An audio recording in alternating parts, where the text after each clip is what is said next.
Arsène Wenger's gamble fails as Arsenal get a familiar feeling. It was one of those moments when the fine lines of sport suddenly crack open into a chasm. Sadio Mane's last strike to put Liverpool 4-1 up sent an electric charge of excitement through his team, his manager, his supporters. Liverpool's players clambered onto Jurgen Klopp, a euphoric, bundled piggyback of childlike joy. Just a few yards along the touchline, across the chasm, Arsène Wenger sat quietly in his dugout. Punctured. Behind him he must have felt the heat of angry fingers pointing. Wenger is an eternal optimist when it comes to seeing the best in his players, hoping they will seize their opportunities and raise themselves to their highest bars instead of planning to cover worst-case scenarios. That, coupled with his reluctance to overload a squad he hopes will soon welcome back the experience of Laurent Koscielny, Mesut Ozil, and Olivier Giroud, formed his thinking this summer. Yet here he was, day one, confronted by complications that did not exactly appear out of thin air. Although Arsenal recovered a sheen of respectability as Alex Oxlade-Chamberlain and Callum Chambers grabbed the goals that made this appear a narrow loss rather than a hiding, the damage caused by the sight of Liverpool parading their peacock feathers, showing a strong and exciting, if not yet anywhere near defensively sound, Premier League hand, shone a light on the pressure already on Wenger. To add injury to insult, his squad options frayed during the match as Aaron Ramsey and Alex Iwobi hobbled off with hamstring and thigh strains respectively. Liverpool and cut no stun stuttering Arsenal in 7-goal thriller. Read more.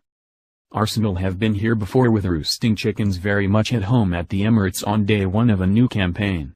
This time last year West Ham rocked up supposedly fragile with a 16-year-old Reece Oxford in their ranks only for Slaven Bilic's enthusiastic band to run the show.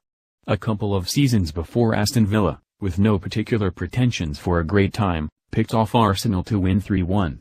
Rewinding a little further to 2011, the first home game was gifted to Liverpool in the Luis Suarez days. Wenger might not be in any mood to panic on the back of a wild, swinging, 7-goal, opening day fandango. He might argue that it does not necessarily set the tone for the campaign. After all, they finished second last season after a bad start which was better than most. But the bigger picture tells the tale of an unfinished squad, a sense of perpetual juggling to try to cover vulnerabilities as best they can. This is his team, his planning, his preparation, and the evidence on the pitch confirmed all the concerns that were obvious for most of the summer.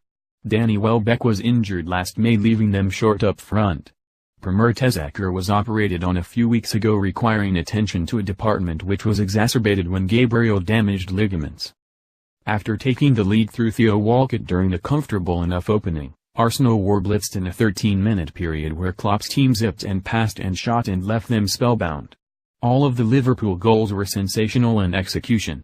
Philippe Coutinho's free kick and slick flick were both superb. Adam Lallana and Mane finished with aplomb. Jorginho Wijnaldum impressed, linking the midfield core to a more creative zone. Klopp could be glad with the mixture of talent that eked out some startling moments involving the old and the new, even though he noted there was still considerable improvement to be found in terms of tactical compactness. Liverpool, still a work in progress, managed stunning moments. Observing that had the effect of salt in Arsenal wounds. It was always likely to be a challenging afternoon with the youth of debutant Rob Holding and Chambers paired together for the first time at this level at centre-half. Wenger absolved them of too much blame. But the other end of the pitch was also under the microscope, with Arsenal winging it with Alexis Sanchez scampering at centre-forward. He did not have the most productive game. A cursory glance at the transfer market speaks volumes for how difficult it is to buy a striker ready to wreak havoc on the Premier League, but to be shuffling the pack and hoping for a good hand is an obvious gamble on day one of the season. Dissent has been aired and protests have bubbled periodically in the past few seasons, and the air of disappointment just seemed tiresomely familiar. One fan unfolded a piece of home-printed A4, the standard these days for messages of discontent, which simply read, "Where's our money?" It is a fair enough question. While Wenger is entitled to point out that there is more to sporting attainment than spending power, as Leicester so beautifully proved last season, the accusation that Arsenal have not used all their resources to give themselves the best possible chance is a difficult one to defend. Again.